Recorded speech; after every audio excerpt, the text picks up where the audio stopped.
Добър вечер на всички. Тази вечер бях предизвикан от себе си, никой не ме предизвикал на сила, да ви обърна внимание на един човек и на една история, която е почти като сценарий за филм. Като тия, дето ги гледаме, хубавите филми, добър трилър, добър екшен, добро криминале, не само криминале, добър политически, ако щете, или предприемачески трилър, именно трилър, който обаче, за съжаление, има, ще кажа тази не много българска дума, мултипликационен ефект. Тоест, това е една история, която аз съм ви чел материал, даже ще ви го покажа на съседния екран, да споделя екрана само за да го видите, на един нашенец, господин Добрин Добрев, който на 14 май публикува материала си за 177 милиона данъци. Няма да го чета отново, защото тогава ви го прочетах изцяло. Обсъдихме го и даже тогава споделих с вас, че много бих искал да направим един разговор с този човек, защото това не е просто четиво, ето и фотографията му, скоро ще може да го видите и на живо, а това е една история, написана страшно качествено, страшно интересно и за съжаление е вярна. За съжаление е вярна, иначе е много занимателна, много е познавателна, че те са като криминали на Реймънд Чандлър или на Богомил Райнов или на кой каквото обича да чете. Доста завладяващо е, има дар слово, има перо, бих казал. А сега искам да ви запозная с този материал, който също е малко като извадка от кинофилм за такива трилъри, за които става дума. Малко киноистория, така че да започнем последния начин. 13 май е публикацията. Цюрих, 2024 година. Това вече са думите на господин Добрин Добрев. Разговор с двама английски бизнес партньори, които не разбраха България. Докато в България сменят министри като Ризи, днес назначен, утре уволнен, нека ви разкажа един разговор, истински, от по-миналата година. Цюрих, Швейцария. Двама английски бизнесмени, мои познати, с които вече работихме, заедно по конкретен бизнес, хора, които ме познаваха достатъчно, за да знаят какво се беше случило с мен в България. И именно за това, в един спокоен момент, един зададе въпрос. Въпросът. Добрин, ние не разбираме нещо. Защо така те преследват в България? Не беше любопитството на непознат. Беше искрено недоумение на хора, които вече знаеха достатъчно от моя случай, за да им се струва всичко безсмислено. Те виждаха един бизнесмен, който работи добре в Европа, виждаха, че имам капацитет, виждаха документи, договори, проекти и не можеха да разберат логиката. Тяхното логично обяснение. И те двама умни, опитни западни бизнесмени започнаха да ми обясняват как работи светът. Виж, ако си искал да бъдеш добре с българските власти, е трябвало по обичая на Източна Европа да заделяш част от парите, да си плащаш. Как да го кажем? Данък спокойствие. Ти си бизнесмен, щом такава е средата, защо не плати нещо, за да те оставят на мира? Те са властта, трябва да се съобразиш. И след това единият по-възрастният каза нещо, което до днес помня дума по дума. Образно казано, ако ти си крава, която дава мляко, защо ще искат да те заколят? Защо няма просто да ползват част от млякото? Това би било логично и за двете страни. Моят отговор. Помълчах. После им казах. Вашето предположение има някакъв смисъл в нормална, дори корумпирана държава. В Италия има смисъл, в Гърция има смисъл, в Румъния до някъде. В повечето страни по света корумпираните власти искат повече мляко. Те не искат кравата. Защото мъртвата крава не дава мляко на никого. Те кимнаха, логично, очаквано. И после им казах истината. Но в България не ги интересува млякото. Изобщо не ги интересува. Интересува ги едно нещо. Кравата да не е свободна. Т.е. трябва да е тяхна. Количеството мляко няма значение. Може да е малко, може да е много, може да е никакво. Това не е въпросът. Въпросът е, чия е кравата. Откровено ви казвам, скобите са мои. Мислех даже да сложа това като заглавие на днешното предаване. Ама предвид на това, че естествено не сте го виждали и чули, сигурно щяхте да очаквате малко ветеринарен фолклор. По тази причина се въздържах и сложих това заглавие, което видяхте. Скобите ги затварям. Тишината. Спогледаха се, после пак ме погледнаха. Не разбраха. Опитах с други думи, с други примери, с аналогии от тяхната среда. Все същото. Не разбирах. И не защото бяха глупави, точно обратното. Това са успешни хора, които правят сериозни сделки в цяла Европа. Просто тяхното мислене не позволяваше тази концепция да съществува. За тях бизнесът е икономика. Икономиката е логика. Логиката е повече печалба, по-добре. А в България бизнесът не е икономика. В България бизнесът е власт. И властта не се измерва с пари. Измерва се с контрол. Който контролира е жив. Който не контролира, трябва да изчезне. Дори да дава мляко. Дори да го дава безплатно. Защо това е важно? Защото точно тук се крие отговорът на въпроса, който всички ми задават. Защо хората на Запад не разбират какво се случва в България? Защо не помагат? Защо не натискат? Защото не могат да го разберат. Не защото са лоши. Не защото не им пука. А защото в тяхната глава такова поведение просто не съществува като категория. За тях корупция равно на повече мляко за управляващите. Мафия равно на повече мляко за мафията. Авторитарна държава много мляко за един човек или един кръг. Но държава, която коли кравите, които й дават мляко, само защото не е тя собственикът на кравите, това няма име в техния речник. Затова го наричат, цитат, проблем с върховенството на закона, край на цитата, и новия цитат, корупционен риск, структурна слабост. А всъщност е нещо много по-страшно и много по-просто. Българската особеност. Това е, което повечето хора на Запад от Калотина не успяват да разберат и до днес. Дори когато работят с теб, дори когато те уважават, дори когато виждат конкретните факти от твоя случай, че България не е, цитат, източноевропейска държава с корупция. Това е режим, който действа по принципи, които не са икономически. Принципи, които не служат на властимащите финансово, служат им психологически. Унищожаването на свободния човек е самоцел. Не е средство за нещо друго. Не е случайна последица от корупцията. Това е целта. И докато това не се разбере, отвън няма да дойде помощ. Защото никой не помага за нещо, което не може да види. И никой не може да види нещо, което не съществува в неговото мислене. Накрая, двамата англичани си тръгнаха от обяда любезни и заинтригувани, но не убедени. Един от тях ми написа след 2 седмици СМС. Кратък, само едно изречение. Мислех за това, което каза.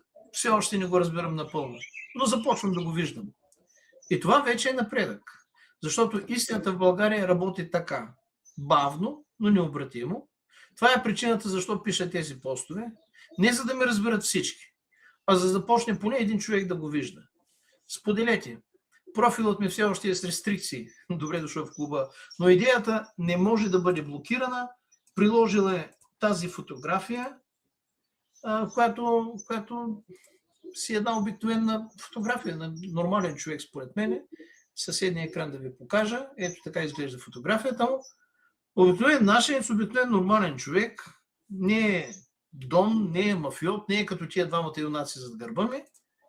Така че аз наистина, понеже следя, ще да кажа творчеството, но съжаление това не е творчество, това е по-скоро една описана история, многострадална история, история на предприемачеството, история на грабежа, на унижението, на рекета, на изнудването, историята не само на него, а на мои много близки приятели, познати и бих казал дори роднини, и историята на много други хора, които точно като него са се опитали да бъдат предприемачи в България, използвали са всичко това, което имат и даже това, което няма, защото в началото никой нямаше нищо особено, освен някаква заплата от порядъка на плюс-минус 300 лева, има някакво жилище, имот, нещо от този род, и изведнъж за относително кратко време едни избухнаха с цели раздели от индустрията на България, които естествено бързо съсипаха, защото ги продадаха за скрап, а други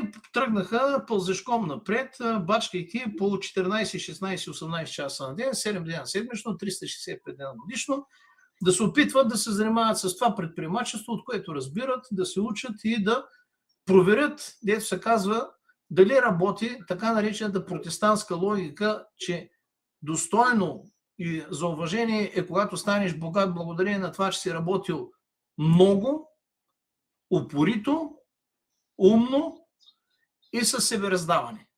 Това е обичайната пуританска протестантска логика. Тоест там става дума, ако щете, и за един определен специфичен тип етика на капитализма, който естествено аз не харесвам и не признавам и така нататък, но това са едни специфики, които са наистина налични. В България обаче, тия, които тръгнаха да работят по описания начин, в един или друг момент от своята кариера се сблъскаха с тия, които буквално все едно очакват кога някоя трева ще порасне малко повече, кога някоя фиданка ще се закрепи и ще тръгне да става дърво, кога някой ще започне да се извисява над средните или над иконом клас доходите и възможностите, и когато решат, че някой се е позамогнал и се е угоил финансово от тяхна гледна точка, не само финансово, не е само финансово, запомните това, идват и започнат да правят едни неприлични предложения, всъщност предложения с еднопосочен билет, каквито минали път в публикацията на господин Добрев ви прочетах. И от тук нататък мисля да не губя повече нашето и вашето време, направо да го поздравя с добре дошъл в нашото студио, за да може той да отговори на въпроси, да разкаже история. Като за начало предлагам ви до толкова, доколкото искате една стегната или не стегната визитка за себе си да разкажете, след което аз ще ви задам тези възникнали въпроси, които виждаме или които в мен възникват. Добър вечер и на вас и на вашите зрители. И аз така станах инфлуенсър по неволя. Още се уча да стоя пред камера, защото ми е малко необичайно положението. Човек, който е правил цял живот бизнес, аз съм на 56 години. Общо взето сме стояли в офиси, гледаме да не се разбере каква сделка, да ни изтече към конкуренцията. Имаме професионално изкривяване, нали, с тайни, особено живота в България, където дори на път се изпращаме, като стигнеш обади се, нали, все едно, както каза един скоро от тези убийства, които станаха по пътищата, все едно отиваме на война, така се изпращаме, а за бизнес да не говорим, там е война по много пъти, не знаеш какво ще стане по пътя, както аз тръгвайки към офиса ме арестуваха. Къде? Като тръгнах към офиса си, 2012 година ме арестуваха по пътя. Така че моята сага започва, смисъл това беше средата на сагата, когато не една, не две, 5 коли. 5 коли, от които половината без обозначителни знаци ме заобградиха на една така леко заснежен път горе на околовръстния. И един спирайки на така, въртейки гуми настрани, излиза от вратата, вадейки пистолет срещу моето стъкло. Нали, представете си, аз съм бизнесмен, имам си офис. Нещо ни приличате на Пабло Ескобар, за да ви прави чак такива салтаначи, според мен. Тогава Пабло Ескобар правеше тези салтаначи. Така ли беше? Да. След като това го видях, съпругата ми и дъщеря ми вечерта имаха представление и аз казах на шофьора ми, защото него го освободиха, казах, не им казвай, моля се да мине представлението, за да не разберат къде съм, нали, защото те разбраха в 10 часа там, когато им изтече представлението, къде всъщност се намирам, за да може да са спокойни, нали? Защото аз на всяко представление дъщеря ми ходех. Тя беше балерина тогава. Практически 5 коли задържат бизнесмен, след което 3 месеца в ареста като особено опасен. Вие бяхте тежко въоръжен с картечница, с автомати, с базука в колата, признайте си, нещо такова не може да е нямало. Шофьора ми със сигурност имаше оръжие, което извади. Бях само с шофьор, нищо повече. Той извади оръжие и аз го хванах за ръката, защото видях, мерна ми са до мен полицейска кола. Те ме заобиколиха от другата страна. Това на заснежен път, после се оказа, че това са ГД-БОП, които нямат гуми и сме щели да се претрепим. Нали? Аз им казах, хора, какво ви става? Нали, спрете ме. Какво стана? Така както и да е. Да се представя от 90-та година, края на 90-та година, регистрирахме с двама приятели една фирмичка, защото така бяхме чули, почва демокрацията. Като регистрираш фирма, правиш бизнес, така регистрирахме си тази фирма, 3 приятели от град Попово. Ние вече бяхме отишли до София, аз служих с страшно много софиянци в казармата, там разбрах какво е това бизнес. Отидох в София и казахме, ще направим фирма. Направихме фирма, но то така не се правило бизнес, нищо не се случи с тази фирма.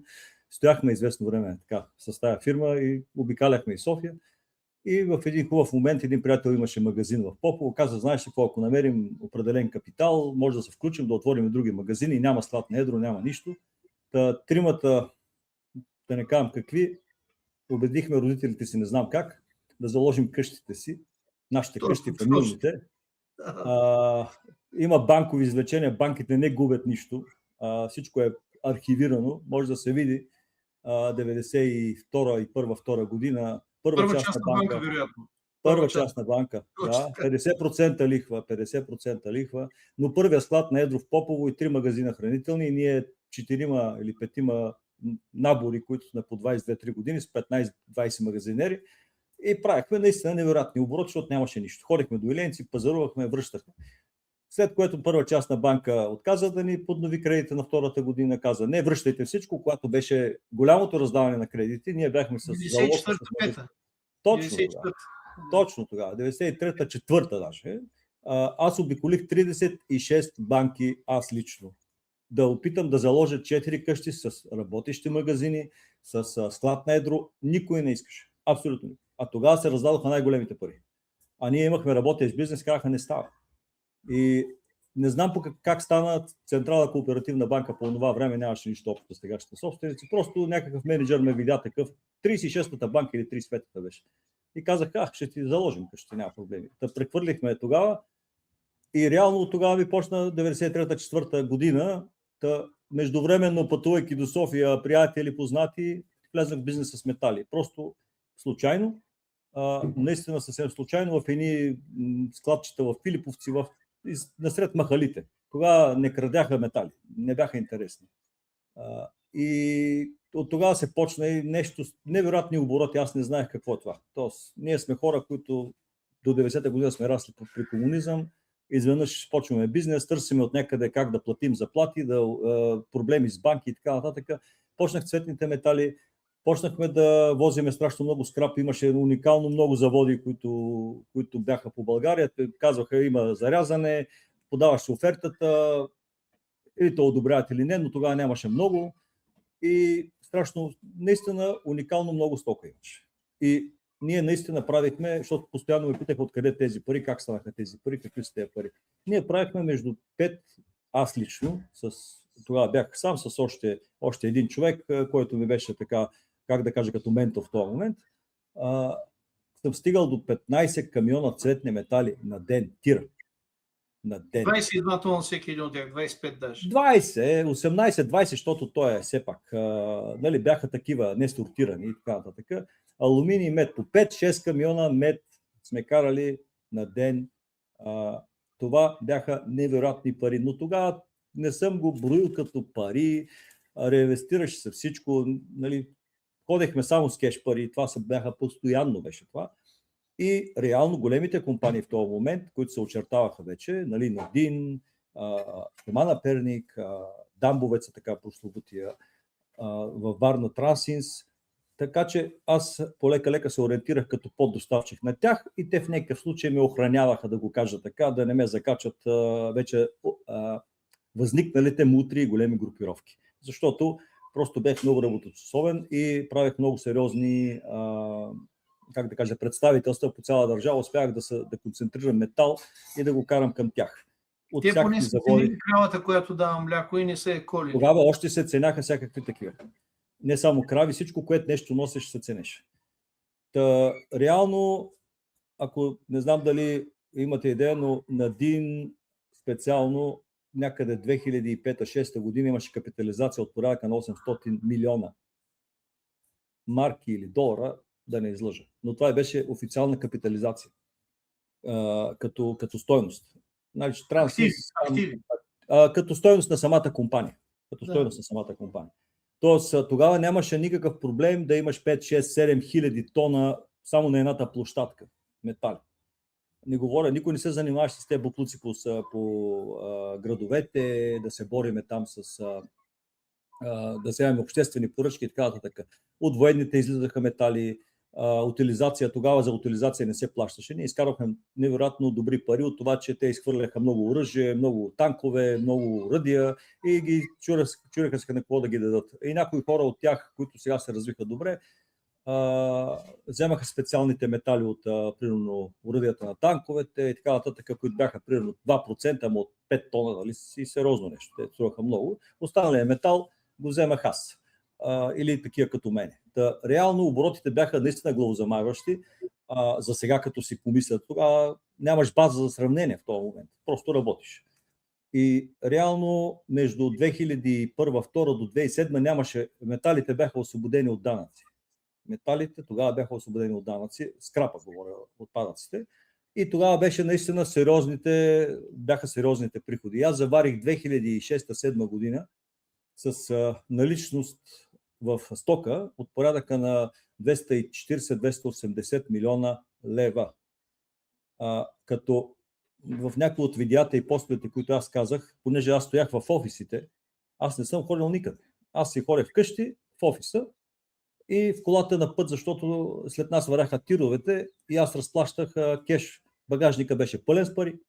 За сегашното това е някакъв невероятна работа, но тогава бяха 3 до 5 дена платежното. Тоест, ако понеделник нареде парите, стигаха в четвъртък или най-рано в четвъртък. А през тези 3 дена ние работехме с борсови стоки и металите скачаха в пъти. Можеха да скочат с 20% или да паднат с 20%. Аз трябваше да разплатя, т.е. една хубава кола стигаше до Бургас за 2 часа тогава. Не сме спазвали ограничения, не сме спазвали нищо. Стигал съм до Бургас за 2 часа, това е през ден. Това звучи като 200-220 средна скорост. Да, така звучи, да. М5, Mercedes 600, т.е. ние карахме такива коли, само защото трябваше да стигаме бързо с много пари. Готови на всички глоби без проблем.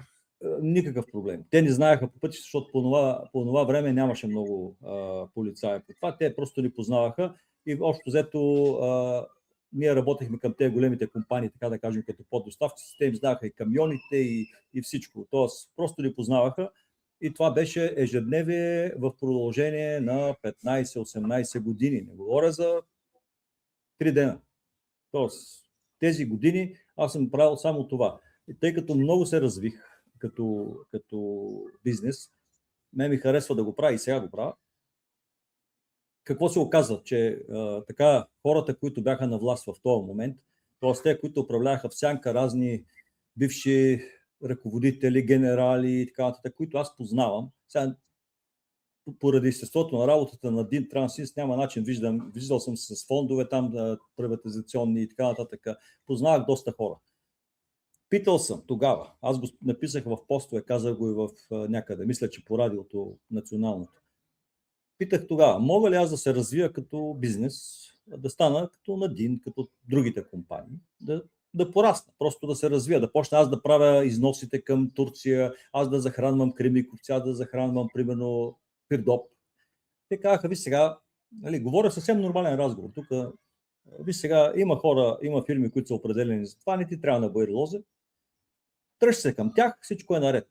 Съвсем такъв разговор съм имал, да речем, с няколко човека. Никой не е дошъл да ме заплашва, да казва, ти така ще направиш или така ще направиш. Казва, дръж се към тези фирми и всичко е абсолютно наред. И аз си продължих да работя. Всичко, ако някъде имаше, примерно, обществени поръчки или така, аз се махах оттам. Или някаква ниша, където влизаха, да речем, мутрите, аз се махах оттам. Но поради естеството на работата ми, защото имах и други бизнеси в този момент, общо взето бях заобграден с фирми на Six, фирми на Team, с фирми на... всички имаха много сериозни бизнеси, които в най-различни отрасли от земеделие, през преработвателни, магазини и така нататък. И нормално беше аз да правя сделки с всички тези фирми, тъй като сме изкупували зърно много. Аз съм работил с фонд Труд и Капитал, които зная се на кого са, още говоря 2001, 2002, 2003 година. Там са към КНСБ, там са бивши сикаджи, доколкото си спомням и така нататък. Изкупувал съм за тях зърно, те имаха преработвателни заводи. След което, примерно, парите, които ми бяха дали напред, съм ги връщал на Тима, на фирми на Тим. Това се случваше в този момент, защото работи с тях. Това е материал. Така че аз съм си фирма, личност, която се занимава с бизнес от 90-та година. Стигнахме до 2007 година. 2007 година почнаха, получавайки се Европейския съюз, така да го кажа, и аз така наивно викам сега, като влезем в Европейския съюз, между 2005, 2006, 2007, викам, влизайки в Европейския съюз, всичко ще стане перфектно, нали? Аз имах вече фирма. Цивилизована най-после. Да, цивилизовано, защото малко преди това, 2002-2003, ми откраднаха около 2 милиона инвестиция, плувния комплекс на банка, който е на входа на конната база. А моята компания Mark 5 Group беше главният инвеститор, около 1,5 милиона, нотариално заверена и изчезна.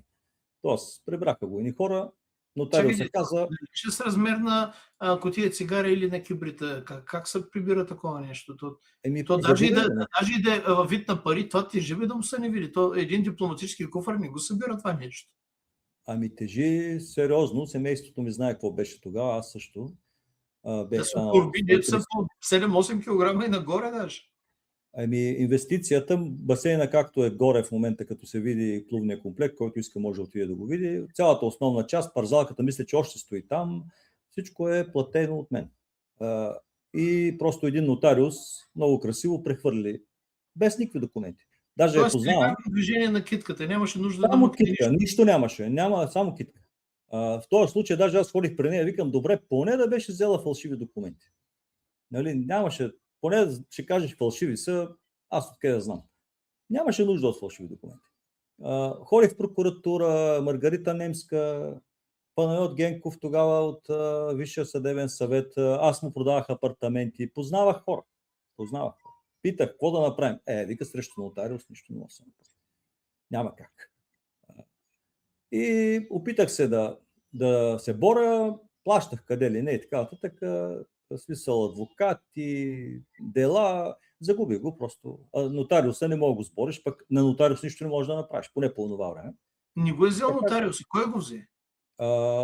Андрей и Пепе го ви. Едни братя, които имат метални фирми, мисля, че са украинци. Говоря 2002 година, още нямаше. Те са там до комплекса са им къщите. Но те твърдят, че те не са знаели. Аз ходих да говоря с тях, казаха, ние не знаем. Та работа без политическа протекция не става. Мисля, че ви го естествено. Аз знам всичко за цялата работа. Трябваше аз да отида да помоля определени хора да ми съдействат, за да мога да клекна, нали, там, където трябва. Аз не отидох. Тогава първия път не отидох. Борих си се колкото можах. Загубих. Не ви било клековите. Нещо не ви се отдават клековите. Не ми се отдават. Практически, като приключихме с този комплекс, това е много сериозно. Има информацията, не. Продължих си нещата, направих външна фирма в Милано, викам сега почваме както трябва, Европейски съюз и така нататък. 2007-2008 беше относително нормално, някоя друга ревизия и така нататък. И 2009 винаги почвам с този момент, когато почна вече сериозния екшен. 2009 наистина, винаги го повтарям, на деня неделята след избори. Сутринта в 9:30. Изборната еуфория още не е отшумяла. Още всенародната радост, че най-после някой ще гътне барбекюто на Доган и изобщо ще го извади от сараите и Бойко Борисов, народния герой, и сега тук ще размаха шашката и ще наведе порядък. И порядъкът дойде при вас, май. Първо при вас дойде порядък. 9:30, тъй като съм свикнал да имам проверки. Това беше ежедневие, не е нещо, което да не съм преживявал многократно, защото начин на работа 20 години беше един и същ. Денонощно висиш някъде в данъчно, в полицейско управление, някой те вика някъде. Тоест, тъй като малко преди да дойдат ГЕРБ точно, моя бизнес партньор тогава, така близък партньор, да кажем, не точно съдружник, спечели доста голяма пратка за утилизация оръжие. Той е сега в момента един от най-големите оръжейни търговци в България, Александър Александров, фирма Алмаде. Но в момента, тогава не беше, тогава беше едно малко нещо. И той беше беше спечелил приватизацията на Костенец, на военното поделение. Защото за да утилизираш снаряди, трябваше изобщо оръжие. Трябваше да имаш военно поделение, за да можеш да утилизираш там. Това промениха закона. Тогава ги утилизирахме на плаца. Ритах снаряди, 20 години съм ритал снаряди по плаца. Аз лично съм ги ритал. Това няма как да гръмне, нали? Аз го казвам. Просто всякакви малцинства ми бяха по плаца, работили са там, снаряди, патрони, всякакви. Никога не е имало проблем. Просто казаха в един момент, Европа казва, трябва да има ред. Утилизация и така нататък. Той беше спечелил утилизацията и тък му правеше сделка, защото метал основно идваше при мен, той си вземаше специалната продукция, аз си вземах останалия метал. Тоест по-голямото количество го вземах аз, той вземаше останалата част. Какво се случи? Гръмна Костенец, гръмна Челпеч. Помня го това нещо. Помня. Точно гръмна Челопеч. И малко след като гръмна Челопеч, Европейския съюз отпусна 30 милиона евро за утилизация на това, дето ние го правим 20 години без пари. Точно тогава. Мал шанс за нас. И в този момент господин Цветан Василев и господин Делян Пеевски решиха, че тези пари са техни. Цветан Василев или Цветан Цветанов? Цветан Василев. КТБ. Жертвата на господин Делян Пеевски тогава не беше жертва на господин Делян Пеевски. Тогава си бяха си много близки. Ние не ги познаваме тези хора. В смисъл, моя партньор ги познава Цветан Василев, защото работи с донари, там работят си и така нататък. И в един момент разбираме, че жегата става страшна към нас, защото поръчката за 30% от тая сума държи моя партньор, нали, в този момент. И съответно се почват едни разговори, който него го притесняват там по сериозни начини, т.е. нерегламентирани. Викат го на разни места едни хора и той има контакти, опитва да се оправи, но пращаме парламентари през донарит и така нататък да разговарят с Цветан Василев, с Делян Пеевски. Аз Делян Пеевски това не го знаех точно, че е такъв голям фактор. Той тогава и не беше чак толкова голям. Но той държал явно следствена служба тогава. Явно имал вече... После разбирам. Сега това, като го говоря в момента, го разбирам после. В този момент се случва следното нещо. Те ни казват, парламентаря казва следното. Моя приятел каза, ние сме взели около 500 хиляди, сме дали за този търг, който печелиме Костенец. Ако ние ви дадем поръчката, нали, губим 500 хиляди лева. Може ли да ни дадете тези 500 хиляди лева и ние се оттегляме, защото с вас не искаме да се разправим. Просто не искаме. Съответно, отговора беше, вие за нас не съществувате. Кой изрече този отговор? Господин Цветан парламентара каза това нещо. Те каза, не ви виждат вас, буквално. И ние казваме, добре, ние какво да направим сега? Да загубим 500 хиляди лева, не виждаме там 8 милиона или 9 или колкото евра. Ние ви искаме тези 500 хиляди лева, които да не ги губим. Нали?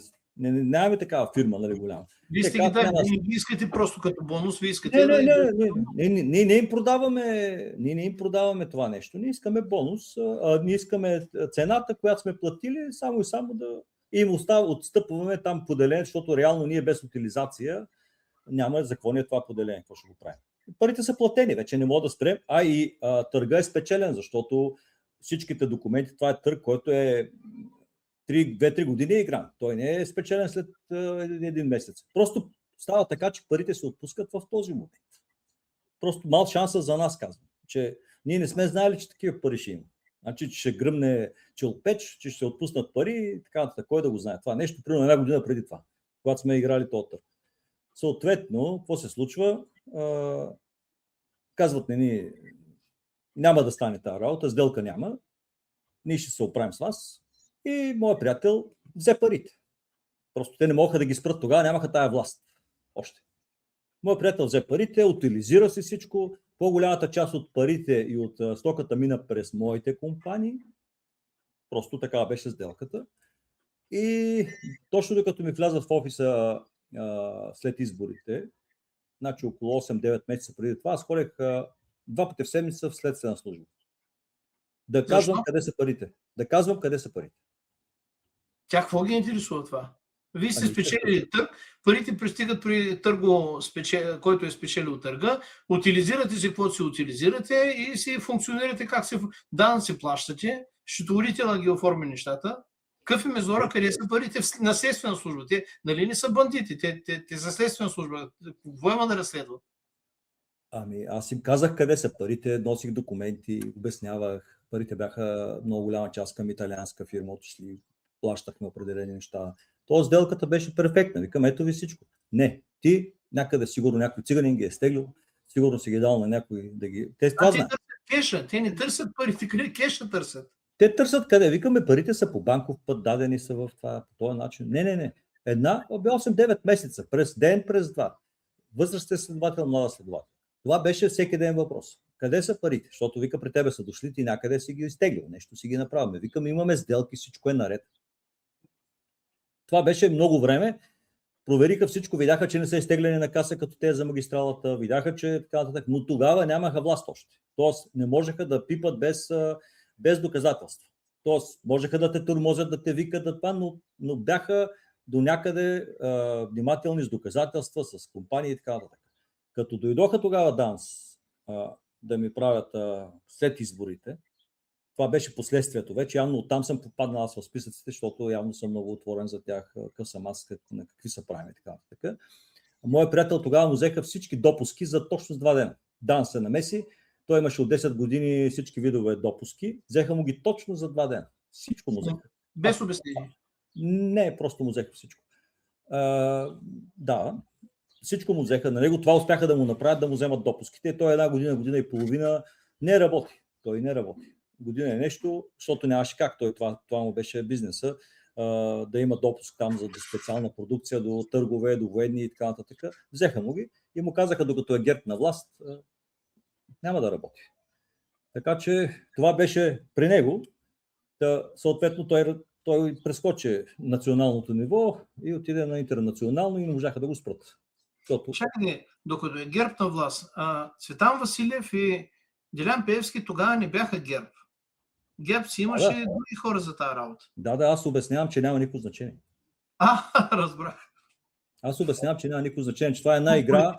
Обвивка няма никакво значение. Не. Никога не е имало. Значи това е една игра, която аз за това съм тръгнал да говоря в момента, не за да правя политика. Защото тук става въпрос за много над чисто човешки неща и неща, които са над национални, над политически. Тук не става въпрос да стане да седна или някой да отиде нещо да направи. Нещата са много по-сериозни и адресанта ми е по-скоро тези хора, които са на власт, а не широката публика. Защото тези хора, които са на власт, не осъзнават какво правят. Изобщо не осъзнават какво правят. Аз съм 10-та година навън, мога да кажа, че се виждам с някакви подходящи хора и мога да кажа, доколкото познавам те, които са на власт в момента, защото познавам някои от тях, говоря, които реално държат властта. Мисля, че те не осъзнават какво правят. Как да кажа, залутани в кражби, в големи грабежи, забравят какво се случва. И реално това, което тръгнах да правя и да обяснявам, е малко образователно да се опитам да кажа от другата страна, от нашата страна, отвън, как изглеждат нещата, защото и нас ни е срам, не само мен, ами хора, които по 20-30 години живеят в чужбина и са добре устроени в чужбина. Те нямат никакъв интерес да правят нещо в България, но ги е срам вече да се казват, че са българи. Говоря за сериозни бизнесмени, говоря за сериозни успели хора, които нямат нищо общо с България, нито са работили в България, целият бизнес даже са изгонени от България. Свързаха се с мен покрай тези неща, оказа се, че моят случай бледнее спрямо техните случаи. И каза, човек, дай нещо да измислим, срамния. Вика, хора, работим с големи бизнеси и така нататък. И хората така снисходително не гледат и ще останем, вика, без държава. Бе. Нали? И аз в момента се опитвам да обясня какво се случва, докато грабят, крадат и така нататък, защото света не спи, света върви. Света върви. И нас не ни борят за живи. Общо взето, това, което се опитват да ни кажат всички, е, че много се интересуват от нас, че ние сме някакъв скъпоценен камък в короната и че едва ли не, никой не ни бори за живи. Защото няма с кой да разговаря. Аз съм слушал достатъчно умни хора и във ваше предаване, и български такива анализатори, които наистина са чели, наистина познават хора и така нататък.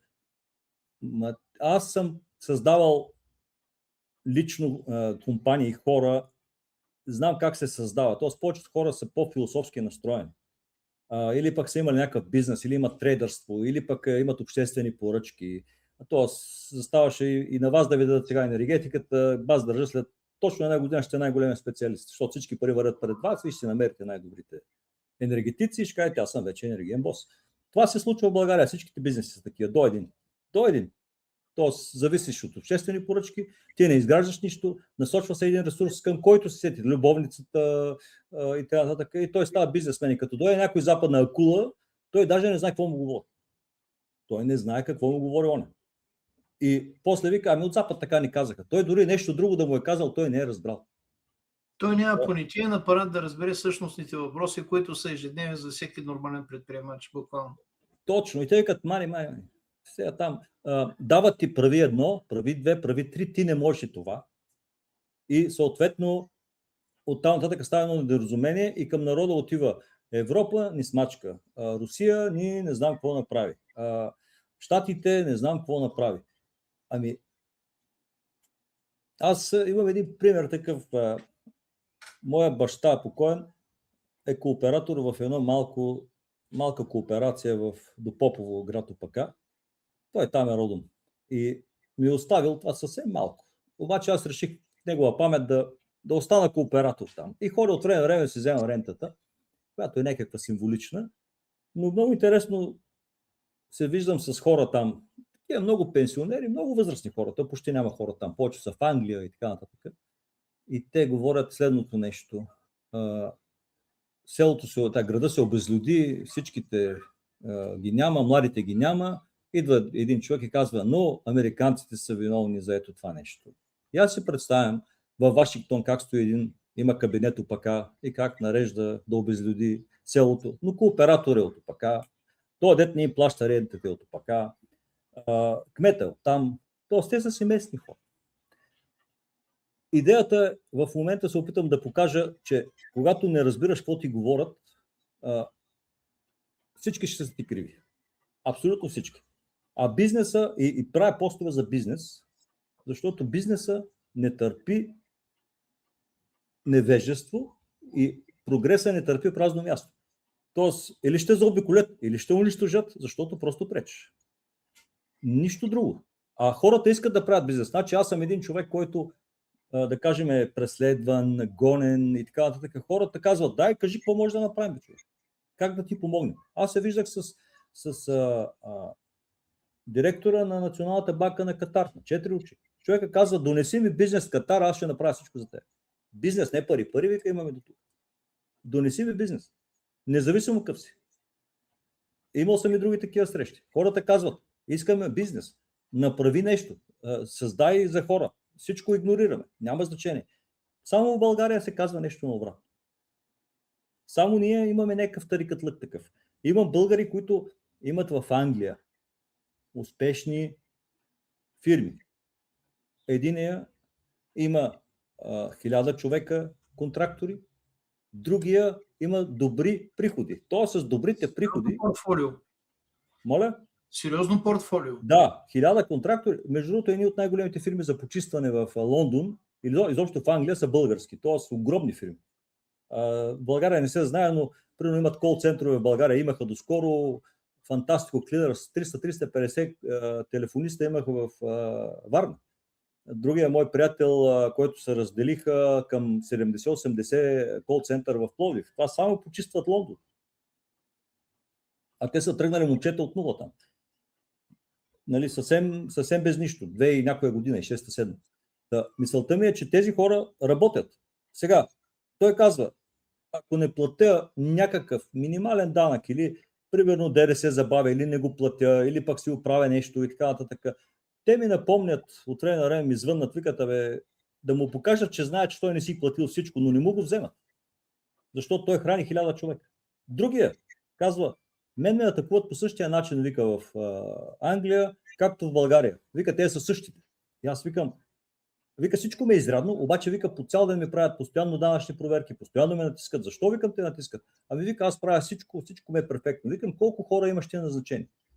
И той казва, няма, всичко ме е наред. Ами викам, не може да си едноличен търговец с тези пари, защото самия банкер и самия негов икономист му е казал, ако назначиш 500 човека, ние ще ти помогнем.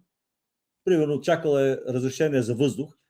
Той като е казал, готов съм да назнача 500 човека, по пътя от банката за вкъщи му се обаждат от общината и разрешение, което той го чака 2 години, по телефона му казват, готово е сър разрешението ви. Защото се е съгласил да назначи хора. И реално той смята така, ако този бизнесмен е откраднал, примерно, не е платил, еди колко си пари, но е платил, примерно, заплати 5 пъти повече, няма проблем. Нали, ние ще му покажем, но той храни тези хора. Не е стигнал този месец, не е можел да се оправи. Окей. А България унищожава първо фирмата, гонят хората, а дори директора да е за затвора, нали, те нищо не му правят. Обратният вариант при мен. Първо запорираха фирмата. 3 години запор. Без нищо. Те поне опитаха ли за да използват някакво законово основание, някаква документалистика, някаква фактология, някакъв сигнал, Господи, или някакъв донос край на крещата? Не. Нищо. Нула. Идваме и запорираме на нула. Не. Значи те, когато минаха ДАНС тогава, връщайки се, значи минаха АФР. Направиха пълна ревизия. Кои са АФР? Агенция финансово разузнаване. Ага. АФР. Те дойдоха да ме разузнаят, нали? Екипи всичко. Нали? 9:30 казах сутринта и почнах.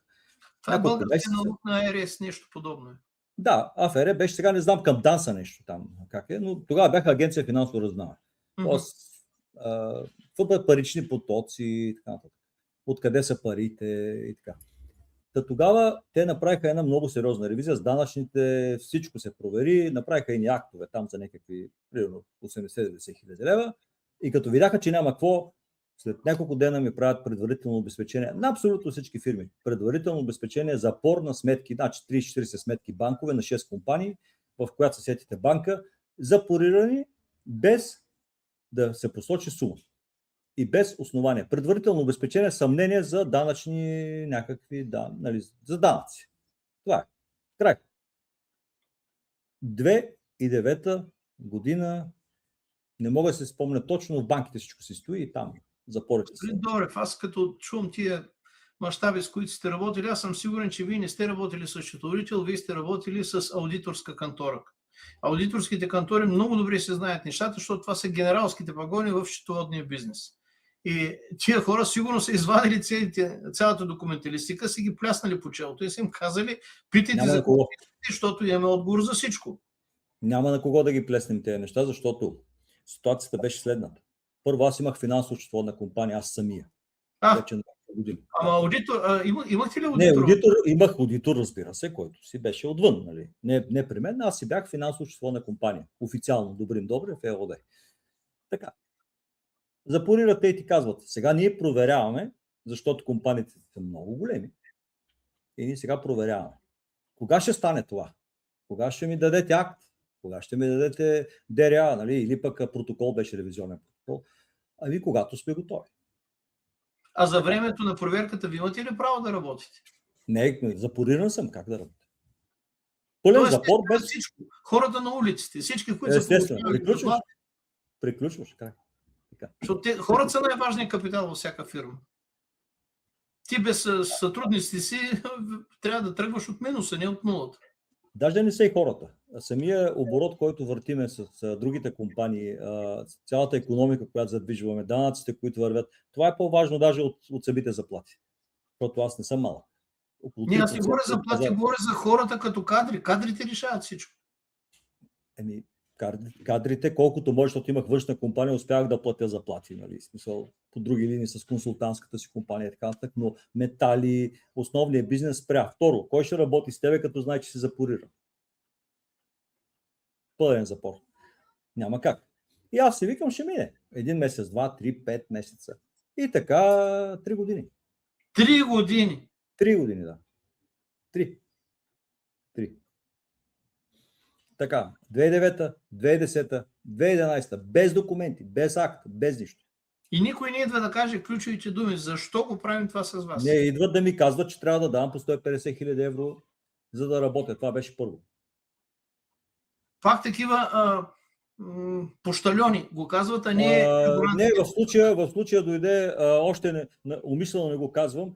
Добре, ако не е заказване, не го казвайте. Беше шеф на главно данъчно управление, един от шефовете, голям шеф. Много популярен.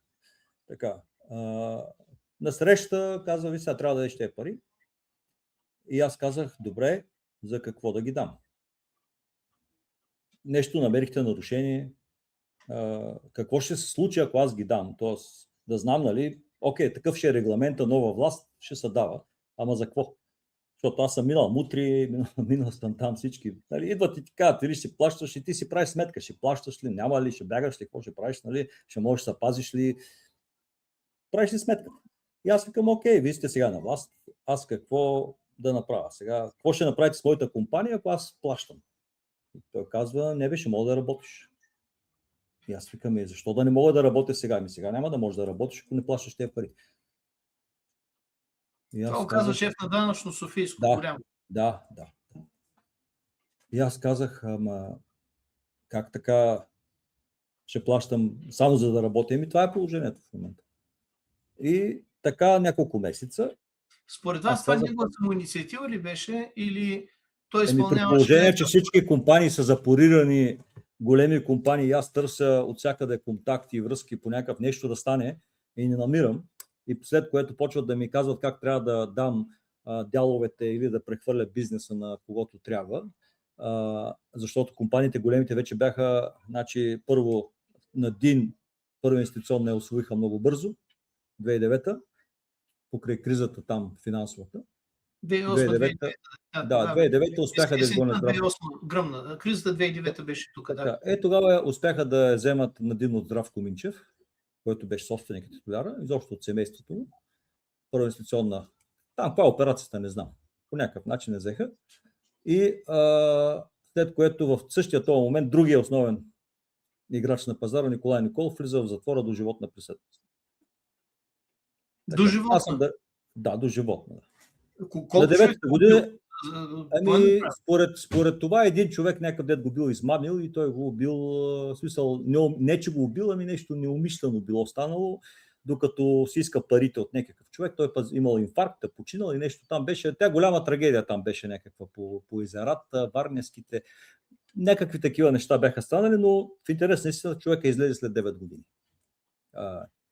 Сега, какво е станало с Трансинс междувременно, нито ме интересувало, поради моите вече естества и т.н. Нали, но той беше в затвора, другия му взеха, аз запориран. Другия така сравнително сериозен играч в последно време го спрягат много, Николай Митничара, Ники там Пътпадък или как му викат в момента нещо, там са заяли с Бърт или така нататък, Николай Филипов Митничара, да. Това е другия човек от Бургас, пък, с който работихме много сериозно в този момент и така огромни суми въртяхме. Той не знам по каква причина там какво се случи, явно той пък е престанал на който трябва, явно, така, доколкото разбирам. И аз си оставам в една безтегловност, да го кажа.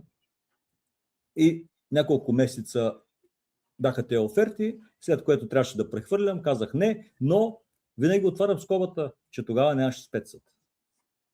Тогава нямаше спецсъд, тогава имаше още читави полицаи и на всякакви нива и никой не правеше такива глупости, които се случиха след това. Сега вече... Тоест това изобщо не е най-лошо. Това лица казва е само въведението. Това още го приемахме за нормално, честно казвам. Сега стоейки 10 години на Запад и като го описвам, изглеждам някакъв ненормален човек. Честно казвам. Но тогава, смятайте какъв бизнес е било. Никой не знае от мои подчинени, служители и всякакви, какво сме правили ние през другото време, къде по цял ден какво сме правили, те за тях трябваше просто да вземат парите и ние нещо сме били нарушили, защото нали, как ще запорират без нарушение, как ще те арестуват без нарушение. Това не може да бъде. Няма как да стане. И практически 2011, когато въведоха спецсъда, значи аз имах информация, че 2010 година от сериозни хора ще ме прибират. Някак си успях да се смугна между капките. Имах даже име на акция. Съобщиха ми. Там тъкмо бяха почнали имената на акциите. Края на 2010. На 2011, извинявам се. На 2011 бъркам годините. Около 2011 година имах име на акция. Спасих се. 2012 година обаче, тъй като дойдоха актовете 2012 година, дойдоха 10 или 12 акта данъчно-ревизионни с дати от 2011 година, от 2010 година. Пътуваха около една година. Са пътували от данъчното. Пише дата еди коя си. Тук са ми при мен. Костенурките са се препотили да ви ги донесат, доколкото Донесоха, изведнъж всички актове дойдоха. Нали? С сумата тогава към онова време, значи с 3 годишни лихви, да е била 120-30 милиона данъци. И аз казах, супер, сега фирмата ми доказано е изкарвала по 40-50 милиона на година. Доказано, според тях. Те са го доказали. И аз сега викам, сега като ги осъдя, нали, защото разбирам от това, което съм правил, аз ще го осъдя. Явно, че данъчните няма да стане, но съда още не е овладян и ще го осъдя. И ситуирам целият офис около това, да водя дела и междувременно, тъй като съм много вещ в това нещо, 20 кусор години опит, и имаше хора, които консултирах как да си изградят, примерно, международна, да речеме, бизнес структура, как да направят така, че, защото аз спях в данъчното или в полицията. Общо взето това са 15 години. Заради метали и така нататък. Имах страшно много опит и им казвах, така трябва да си направите структурите фирмата, да нямате проблеми, така да направите това и така. И се занимавах с това, само с това можех. Защото търговия не можех да занимавам. Вече всичко беше приключило. Никой не искаше да говори с мене на тая тема. И докато се занимавах с това и си подготвях делата, правих се обжалванията на актовете и всичко. И точно преди деня, 1:30 бе първото дело в административен съд за 16 милиона данък печалба. Първо дело. 9:30, 10 мен ме арестуват, 5 коли, в офиса 20 човека, изнасят всичката документация отвътре, изнасят касата, без касата не описаха, това беше много, вече още се смея с тази каса, колкото да е, но една огромна каса, чувам по станцията, аз съм в колата, вързан с белезници и чувам по станцията, там ли е човека, има ли ключове? Аз викам, да, в мене са ключовете. Доведи го, вика, в офиса да отключи касата. И аз викам, заведете ме в офиса да сдам аз, нали, все пак. Там има млади момичета и счетоводители. Нека аз да знам.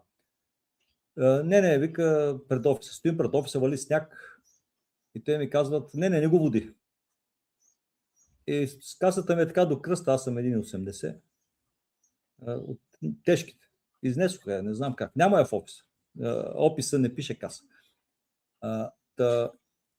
Реално в описа пише, аз съм го изнесъл във Facebook страницата, нарочно. Чакам някой специалист да ми каже, това може ли да е опис изобщо. На компания, особено на компания, която според тях има печалба от 400 милиона лева. Според тях. Според данъчните, според ДАН, според органите на реда. Описа пише 20 черни чували, пълни с документи.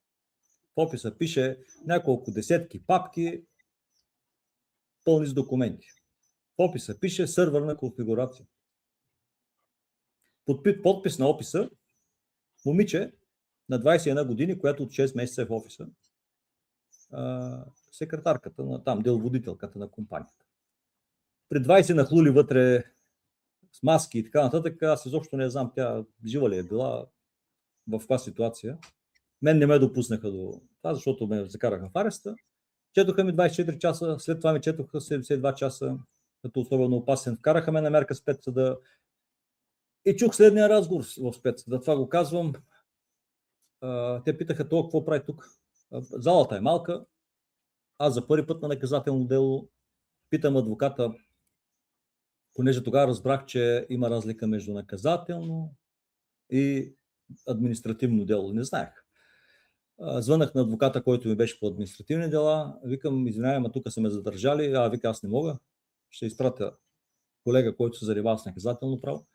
Пристига, съпругата ми там, четем. И тя пита, извинявайте, нещо за мъжа ми, защото аз съм предубеден. Нали? Аз мога си мисля, че съм невинен. Тя го пита, нещо за мъжа ми да има. Каквото и да било. Той вика, не. В залата той чете следното нещо. Това е казано поне в 3 заседания, когато е имал право. Не мога да защитавам подзащитния си, нарушават му правата, защото тъй като липсват каквито и да било материали срещу него в делото. Това е четено няколко пъти.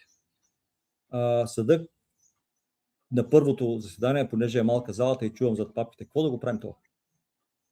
И другия вика, това е близък на Миньо Стайков, дръж го.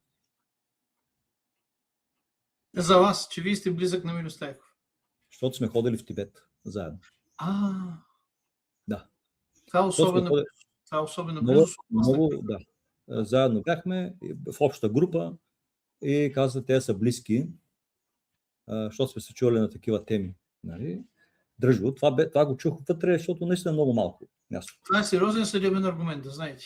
Щом сте ходили в Тибет, това наистина за тия милиони има пряка връзка, абсолютно документирана. Така, дали, извинявайте, опитам се с ирония малко да разредя обстановката, защото много мрачно ги разказвате нещата, да ви кажа честно.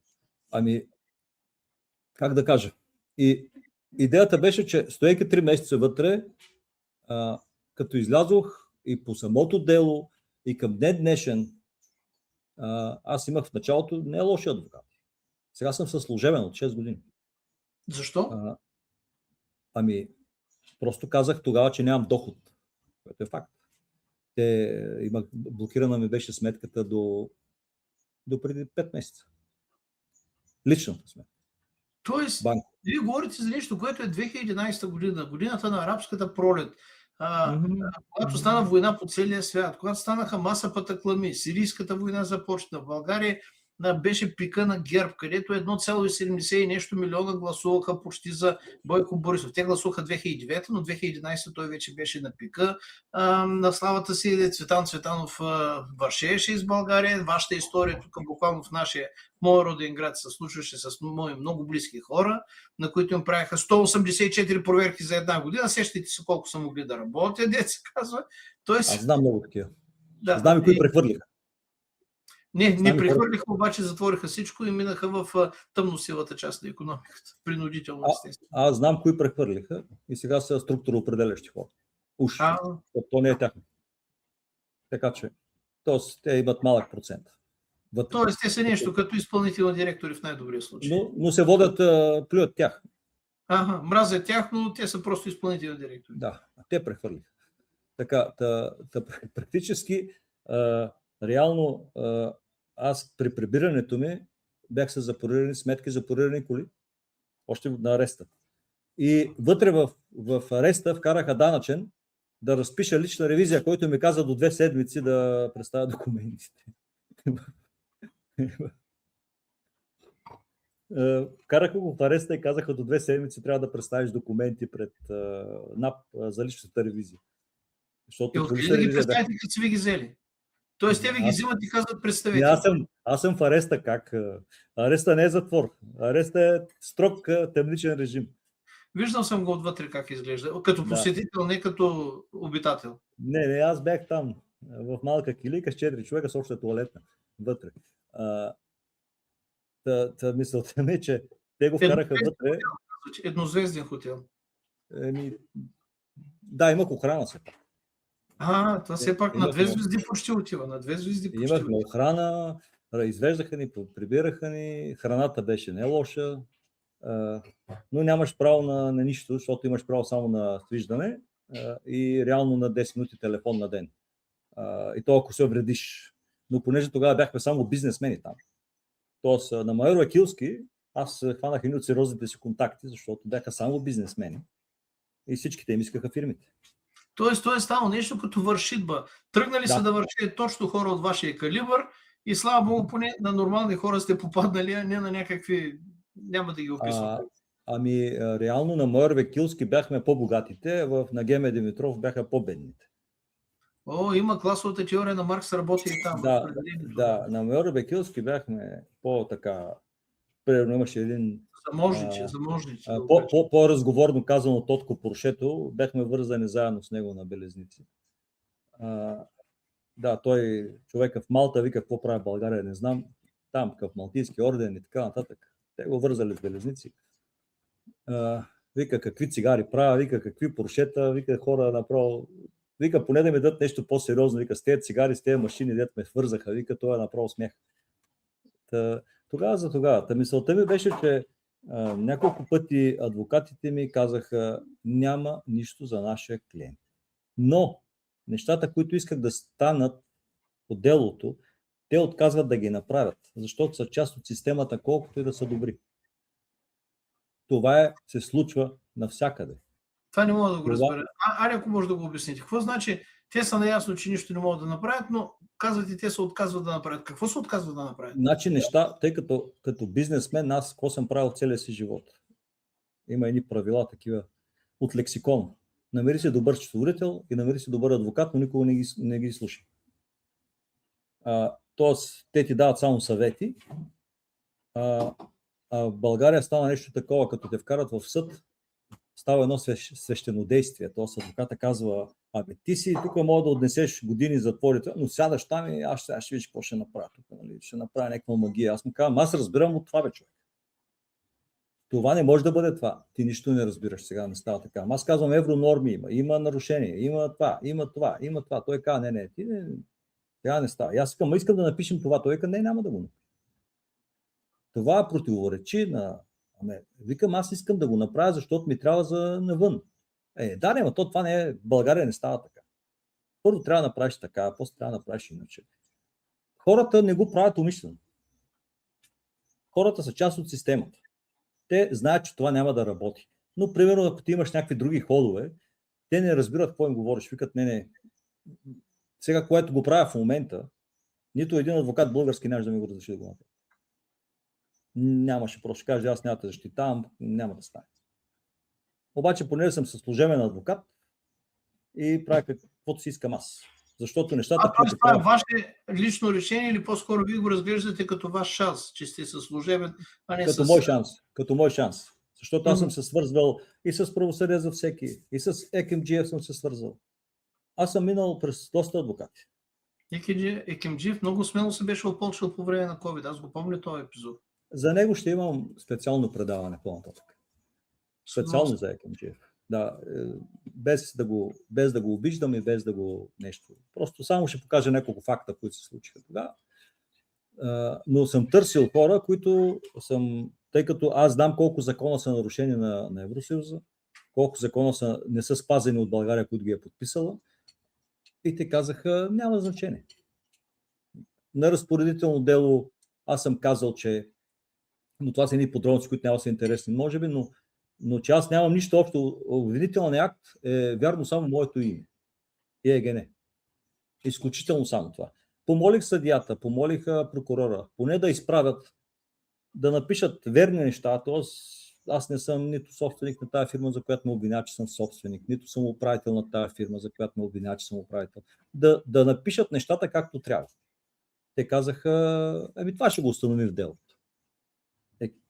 Поне викам, аз не се познавам в обвинителния акт, не говоря за доказателствен материал. И затова направих в момента, защото ме питат повечето хора, що сега. И аз казах, защото сега разбрах, че те се опитат да изкарат делото по давност и като го изкарат по давност, ще стане следното нещо. Тук има един бизнесмен, който си плати 15 години да не го осъдиме. И така, за тъй и нищо не каза и реално ти като си по давност не си невинен, а просто си неосъждан. Тоест не е стигнало времето да те осъдят. И не можеш да си търсиш никакви права. Не, че ще направиш нещо, като го съдиш за 10 000, примерно, или 15 000, но не можеш да си търсиш да се реабилитираш пред деца, пред семейство, пред никой. Тоест лежал си в ареста, 15 години са те съдили, идва деня за давността и казват давност. Не успяхме да те осъдим. Айде, гледай си работата. И какво излиза? Тогава да кажа нещо, вече ще е много късно. Нали? Реално в момента започнах да го правя това, за да обясня, но на всеки един човек. Първо, че това е възможно 21 век да се случи, да стоиш 14 години и половина обвиняем, да те арестуват без каквито и да било доказателства, защото те си измислиха понятието организирана престъпна група. А вие сте шеф на организирана престъпна група? Не, поне да бях шеф. Поне да бях. Поне ще знам. Един Пабло Ескобар, поне да знаете защо стоят така нещата. Значи организираната престъпна група е структурирана без самоорганизирана. Според обвинението, самоорганизирали сме се, но в организираната престъпна група сме аз на трудов договор в компанията в този момент, секретарката на компанията на 21 години в този момент и двама бизнесмени, които па ние не познаваме.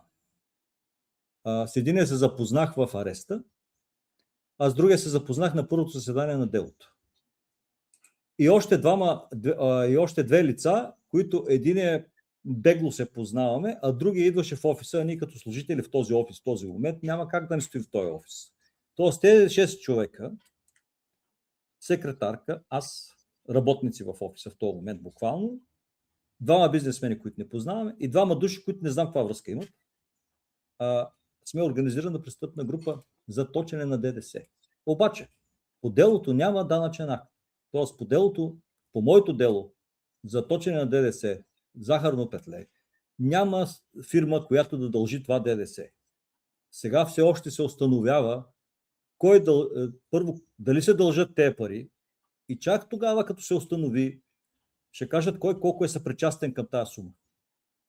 Аз такова безумие, аз не мога да го обясня. Момент, те са ви изели цялата документация. На базата на тази документация, ако те се разбират български език, имат някаква елементарна познавателна грамотност, прочитайки, преглеждайки, сортирайки, обсъждайки с нужните профилни специалисти, в това число и по финансови и всякакви други нарушения, които би трябвало да са финансисти и счетоводители също по образование, които да се ориентират в това, което виждат, би трябвало да кажат, ето тук има къде са ДДС-тата, я да видим какво са направили с тези ДДС-та. Плюс-минус, получени, изтеглени, заминали, не заминали, платени, не платени.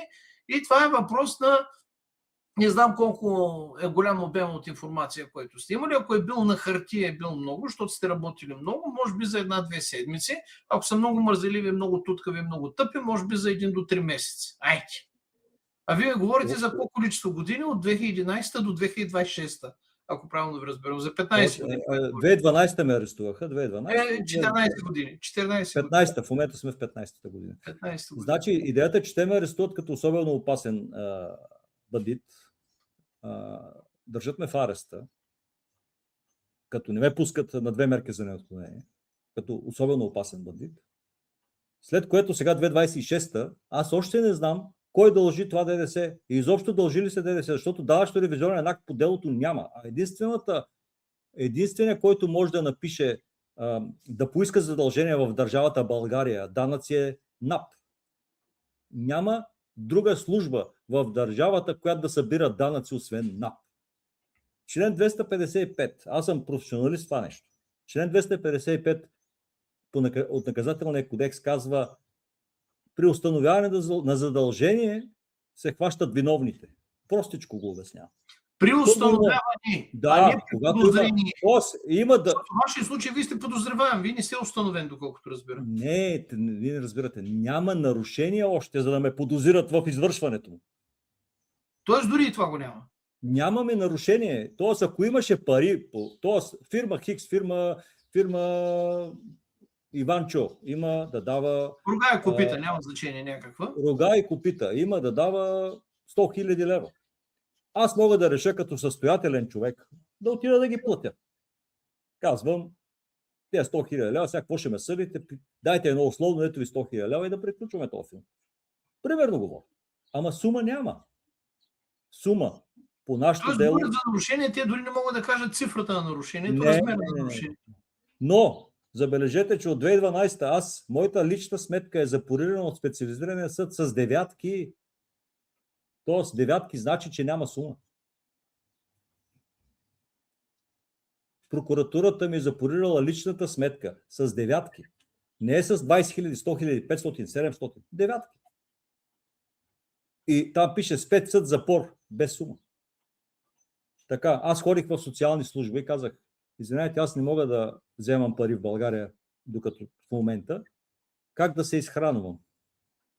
Те казаха: ми вземай кеш. От кого да го вземеш? Кеш, като не може да оперира. Ами не, вика, може да работиш, вика, на черно, ако искаш. Социалните ми го казах. Социалните да нарушавате закона нарочно. Да, и аз казах: аз съм в спецсъд. Аз отивам и казвам, аз живеех в Лозенец на Димитър Хаджи Коцев, до мене беше социалната, и отивам, влизам и казвам: извинявайте, сега аз такъв ми е проблема. Какво да правя? Да ме посъветвате като социална служба. Защото имам деца, жена, какво да правя? Ами вика, може да се хванете и да вземате пари в брой. Ама вика, мен ме съди спецсъда все пак за данъчни нарушения. Това е огромно нарушение. Как още един път да го направя? Вие не сте под лупа, вие сте под микроскопа. Как се правят? Да. Ами те се смеят и аз се смях. След което писах на омбудсмана. Извинявайте. Не, след нея мисля, че беше. или преди нея, не беше Мая Манолова. И писах на омбудсмана, така и така, такъв ми е случай на запориране ми е сметката. Какво да правя, как да съществувам в държавата? Тя каза, че да случи с спецсъда не взема отношение. Имам отговори от омбудсмана. Когато ме дигнаха запорите, данъчния акт, аз и съпругата ми имаме данъчен акт. 3 години запорираха ни всичко, като данъчния акт е да платиме лични данъци няколко стотин хиляди лева. 3 години бяхме запорирани тя и мене, като на нея дори телка ни признаха като приход. Защото тя имаше 3 години телк. И казах, поне 150 лева може ли да ги впишете? Да не е толкова гадно, нали? 150 лева на месец да впишете телка, за да поне да прилича на нещо това акт, да не си личи, че е чак толкова поръчков. Те казаха, няма да го впишеме, не мога да намериме доказателства, че е платено, че сте взели парите. Аз викам, и те са в офиса, ви го уметохте. Не знаем, това са вика, днес е Бог, не сме ние. След което на мен ми казаха, ти имаш заплата, защото аз имах 1500 лева заплата, която си бях написал тогава. И аз викам, добре, заплатата ми, що не вписахте факт? Те казаха, ти си платил осигуровките, но не можеш да намерим фишовете ти за заплата и така смятаме, че не си ги взел. Че заплатата и осигуровките, те са взаимно свързани, скачени съдове са. Щом имаш осигуровки, значи заплатата дали си е получил или не, това е въпрос безсмислен. Той няма нужда от обсъждане. Казаха, няма доказателства от твоята фирма, че ти си взел заплатата. Вие сте доказателството, защото тя е вашата заплата. Значи вие казвате, аз съм си получил заплата. Точка по въпрос. Казаха, не може. Аз съм бил съм управител, получавал съм, но те казаха, не го признаваме това. Не признаваме на жената и телка. И така 3 години запорирани. На 3-та година акта падна по незаконосъобразност. И двата акта на мен са съпругата. Слава Богу. Да, паднаха двата акта и тогава успяхме да излезем от България. Тогава успяхме 2017 да напусна държавата. Просто до тогава бях запориран с забрани да напускам държавата, запорирани сметки и тогава напуснах държавата. 2019 година специализиран съд ме оправдава напълно. Изключително напълно. Какво чудо се случи, защото доколкото разбирам, целият този тормоз и свирепстване е било, защото вие не искате да си платите данък правото да работиш. 150 хиляди или колко беше на месец. Това беше първи, или да прехвърля компанията, да работя с подходящите хора, защото аз бях все пак капацитетен, т.е. можех да работя, разбирах от тези неща. Им трябваха хора, с които да крадат. На тези хора им трябваше хора, с които да крадат. Това е напълно ясно. Въпросът е, че аз трябваше да им правя...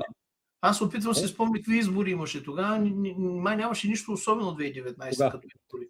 Властта да се е сменила ли? Какво да е станало? Не, просто 6 години мина първа инстанция. Нали? Смисъл, от 2012 първа инстанция стигаме 2019. Процедурата процесуално просто измина срок. 400 свидетели слушахме. 400? 400, да. Шофьори. Скарали захар. Аз не знам какво общо имам с захар, нали? Казах го оня ден, бях на лайв. Не знам какво общо имам с захарта. Казаха, че захарно петля, съм там. Никаква идея нямам и до ден днешен какво аз общо имам с захар. Аз съм в офис, който работи с финанси, счетоводство, но за собствените си компании, не за компании, които са някакви външни. Не знам какво общо. Нямам идея. По моето дело, компаниите, които реално са внасяли захар, дойдоха, казаха, внасяхме и те ги пуснах. Аз не знам какво общо. Както и да е, нямам идея. Тоест, документ по моето дело, подписан от мене, с който аз да отговарям за него, да съм имал някакви касателства, не съществува. Нито моята компания има издаден, нищо общо няма с мен и захарта и изобщо това, което казвам за тази компания с 177 милиона, няма нищо общо по това дело. Нищо общо. Това е линия, по която ме тормозят мен лично. Това... Знаете, такива неща съм ги виждал в Русия. Обаче си мисля, че това са руски специфики. И това се прави винаги с политически неудобни, политически непослушни или политически неконгруентни хора, да го кажем по този начин. Естествено, случва се и просто с малко по-видими предприемачи, които точно като вас са излезли в една орбита, примерно, то си има едни рубежи от 5 до 10 милиона или дойде битовизма, може да ги направиш и сам. от 10 до 50 милиона започват да те наблюдават доста по-внимателно, почват да идват да те посещават, защото 10 до 50 милиона ти можеш да станеш политически значим фактор на ниво град, община, избори, местни избори. От 50 до 150-200 милиона ти можеш да станеш фактор на ниво областен град, което никак не е маловажно. Ако обаче изпъкнеш на ниво над 500 милиона, активи говоря, не някакви лични пачки, злата, кюлчета и други подобни, именно активи, то тогава задължително те вкарат в определена политическа схема на политическо послушание, защото ти реално вече можеш да влияеш на парламентарната политика, съвсем истински, можеш да участваш достатъчно независимо и ти нарушаваш общата картина. Тоест, това е един разговор, който много искам подробно да го направим с вас. Вероятно не сега, защото направихме почти пълнометражен филм, час и 20 минути и предпочитам вие да изберете каква да бъде темата на следващото продължение, или ако искате първо продължете си мисълта, не искам да ви прекъсвам, ако имате още малко. Аз просто искам да приключа така, защото това е нещо, което може би ще спра да самото представяне, защото то е много дълга тема, но аз имах футболен отбор. То си е нужно, не се притеснявайте за това. Но аз имах футболен отбор, два футболни отбора. Един е в А група и то е Спартак Варна. Сериозно? Да. Значи Спартак Варна беше мой с стадиона и 70 декара централни градски части на Варна. Имам приятел в Пловдив, който построи стадион и детски отбор беше юношески отбор, където няма пари, има само разходи, беше шампион и на европейско ниво. Така че тази история ми е много болезнено позната. Аз имах Черноломец Попово, бях 2 години спонсор, защото родния ми град. И Спартак Варна, докато бяха в А група 2009-2010 година, там налях една много сериозна сума. Политическата конюнктура я знам от тогава много добре. Къде влязох, къде излязох. И съм единственият човек, който му върнаха инвестицията. Сигурно в България. Да, върнаха. Върнаха, защото тогава им нарисувах 2010 година, като говорих с тогавашните така важни хора в политическата схема във Варна, защото те ми казаха защо правиш това сега, защото те мислеха, че аз ще изляза, ще ги оплювам и така нататък. И аз казах, обрисувах им какво ще стане следващите 12, 13, 14 години, което и стана с футбола. И защо не се позволяват големи отбори да имат фенска маса и защо аз не влизам в тази схема и така нататък. И те казаха, че съм прав и намериха компания, която да ми изплати инвестицията, която и прехвърлих акциите, Джиросоки. Не може да признае известно благородство тук, в това отношение. Да. Това е рядкост. На днешен ден това е буквално невероятна рядкост. Да, реално тогава, понеже аз не направих можех да направя страшен батак тогава, защото ме излагаха за задълженията и за всичко останало. И аз си казах, окей, излизам си като мъж, влязох, излизам. Няма проблеми, отбора си е ваш, аз не мога да си го нося с мен, Варна. След като вие не искате... Значи във футбола има една такава особеност.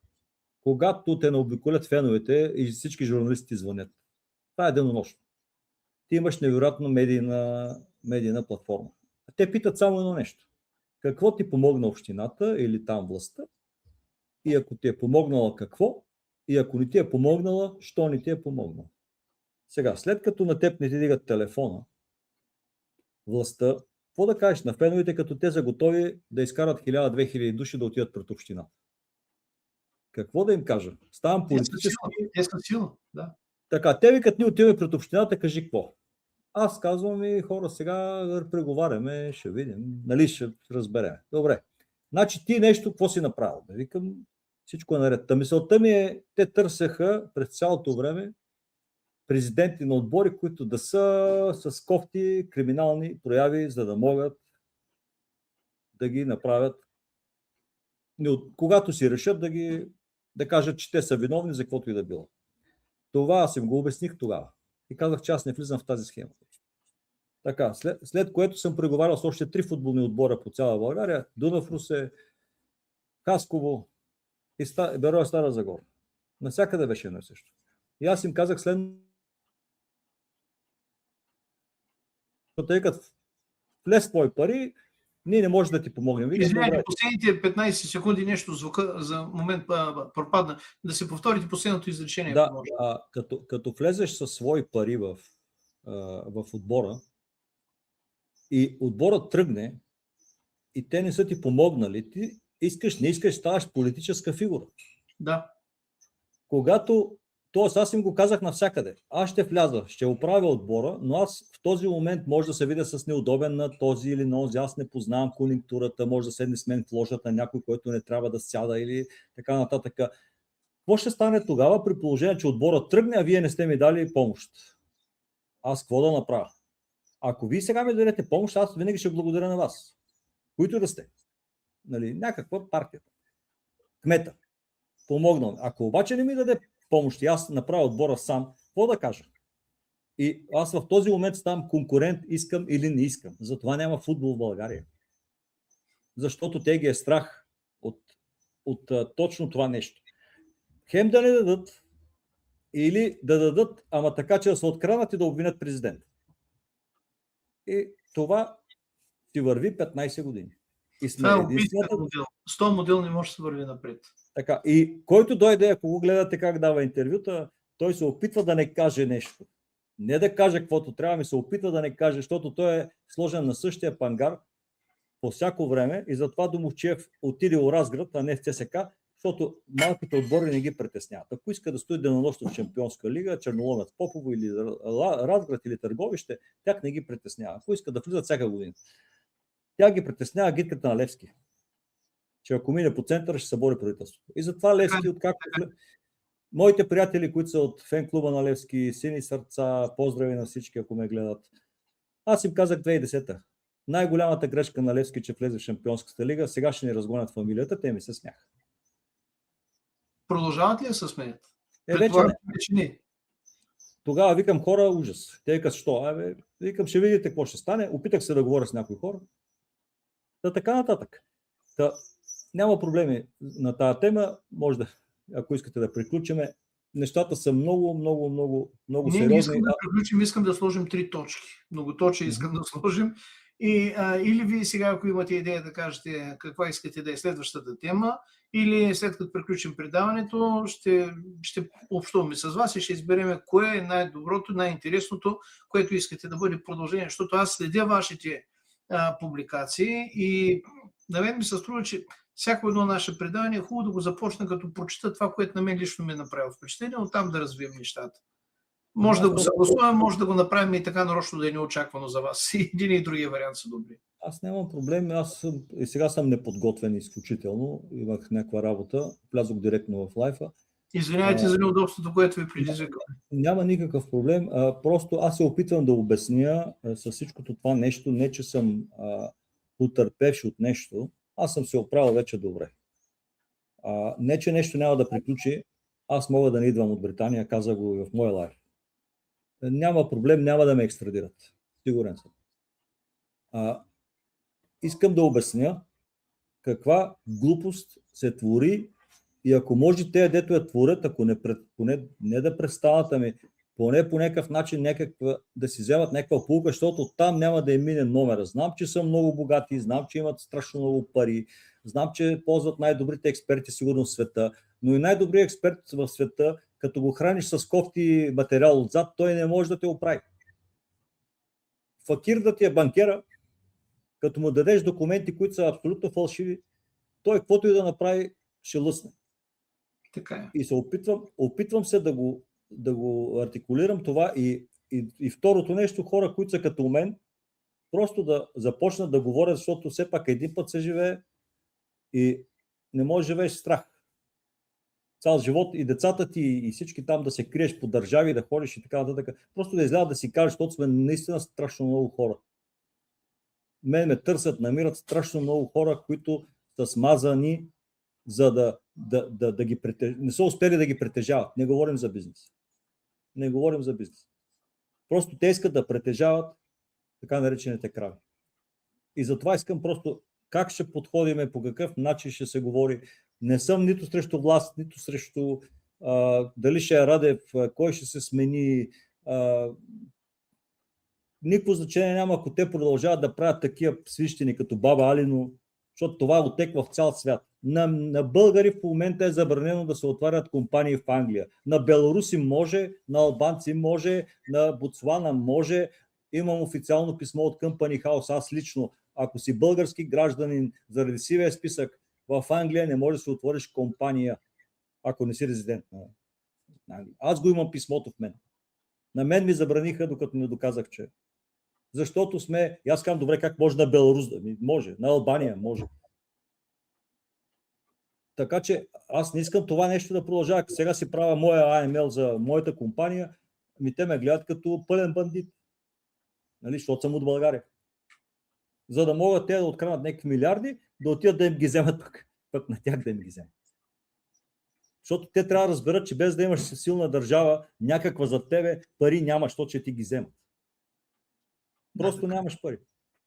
И те не го разбират. Не знам какво правят там. Нямам никакви амбиции, нито за каквато и да било политика, нито не ме интересува. Просто им казват чисто икономически, хората правят търговия, чиста търговия. Войните, всички, които се вършат в момента, са чиста търговия. Иран, Ирак, там всякакви, всичко се търгува в момента. Газа, т.е. практично, говорим прагматичен поглед. Как ще продадат войната, каква идеология ще измислят, това са вече неща, които са политически, не искам да се мисля. Но чисто бизнесменски, в момента България продава невероятно количество оръжие. Невероятно количество. Огромни пари. Така, там с петрола игри и така нататък, минава през Индия, идва в Европа, уникални неща. Но това са огромни пари, които вървят в момента. И хората искат да правят бизнес в България, искат. Бизнес не се прави като кажеш, ако утре не махнеш визите, ще махна самолетите. Това ценно да кажа на някоя банка, сега или идвам с парите, примерно на коя си огромна банка, ако не ми вземеш парите, аз ще ти изтрия името. Дреме и на банката. Че... В смисъл, има си някакъв етикет за това нещо. Какви са там вече другите неща, не е важно, но всичко е бизнес. Тръгваме оттам. Ако нямаш бизнес и като гони всичките си хора, 2,5 милиона, 3 ли сме? Много над хора 3 милиона, над 3 милиона. Над 3 милиона. 3 милиона. И всички викат икономически бежанци. Но нищо общо няма с икономика. Нищо общо. Повечето. Просто като мен ме държат някакви партии ми писаха, ти сега ще ни изгониш инвеститорите. Ма кой ще? Какъв инвеститор, който мога да го вкарат в затвора? Аз от 2 месеца пиша и говоря и казвам, никой не ми е казал, човек това мога да го правим по този начин. Като идея. Писаха ми съдии, писаха ми адвокати, дадоха ми най-различни идеи. Окей, но никой не каза, добре, как може при положение, че се борят всякакви партии за съдебни реформи, за прокурора да махнем пък.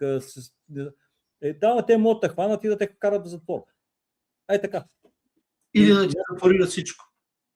Фалирането е най-малък проблем. Ти ще отидеш и изкараш.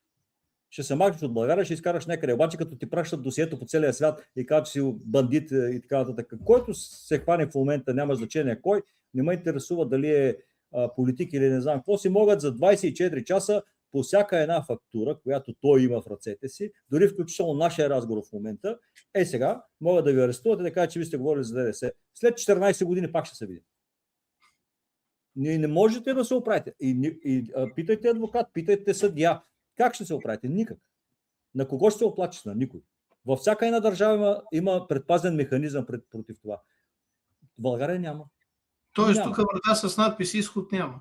Няма.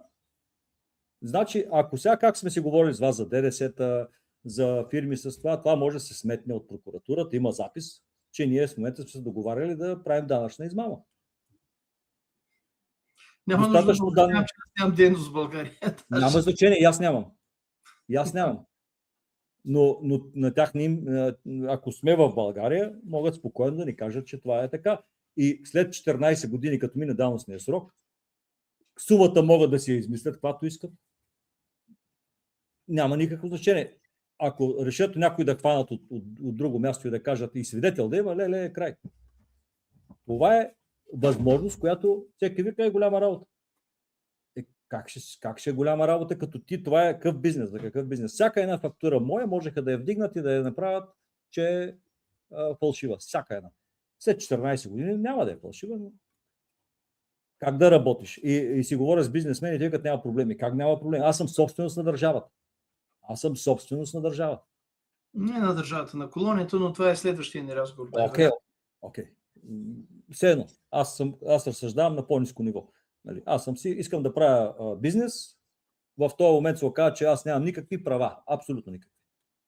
Абсолютно никакви. И външните държави ми казват така: нито една държава няма да се застъпи за теб срещу друга държава. Казаха ми го от много места.